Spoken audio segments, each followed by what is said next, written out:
নমস্কার বন্ধুরা, কেমন আছেন? আশা করি ভালো আছেন। আজ আমি করে দেখাবো লোটে মাছের ভর্তা, যেটাকে অনেকে নিহারি মাছও বলে। লোটে মাছের ভর্তা করার জন্য আমি এখানে নিয়ে নিয়েছি লোটে মাছ বা নিহারি মাছ, যে যেটা বলে। মাছগুলোকে এরকম দু টুকরো করে নিয়েছি, বড় হলে 3 টুকরো করতে হয়।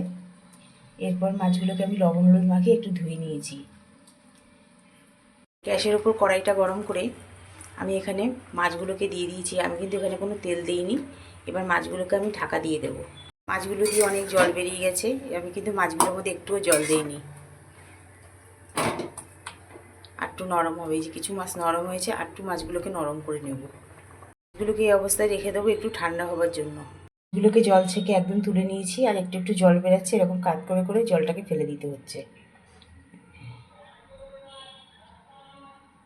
ফেলে দিতে হচ্ছে। আমি মাছগুলো থেকে কাঁটাগুলোকে ছাড়িয়ে নেব। যেরকমভাবেই কাঁটাগুলো বেরিয়ে আসবে,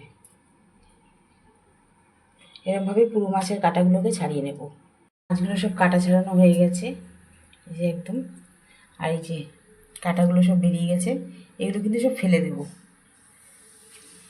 গরম করে পেঁয়াজ কুচি দিয়ে দিচ্ছি। পেঁয়াজগুলোকে এবার বেশ ভালোভাবে ভেজে নেব।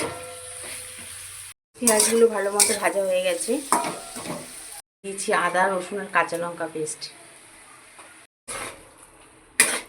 এবার আদা রসুনটাকেও তেলের মধ্যে আগে একটু ভাজা ভাজা করে নেব। রসুন আদা ভাজা ভাজা হয়ে গেছে, এবার দিয়ে দেবো কিছু মশলা। টমেটো দিয়ে দিচ্ছি,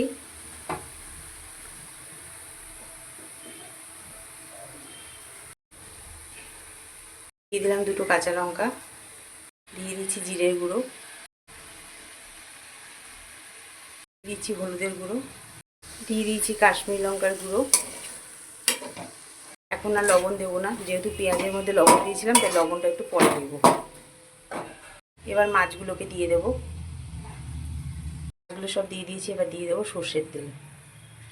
এবার তেলের মধ্যে সব কিছু কষাতে থাকবো।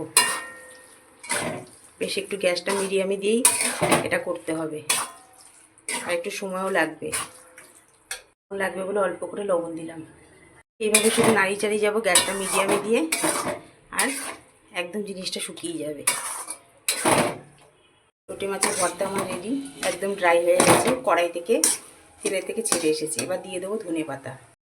ধনে পাতা দিতেই হবে, ধনে পাতা না দিলে এটা খেতে ভালো লাগবে না। মাছের ভর্তা আমার রেডি, আর এটা কিন্তু গরম ভাতের সঙ্গে খেতে দারুণ লাগে।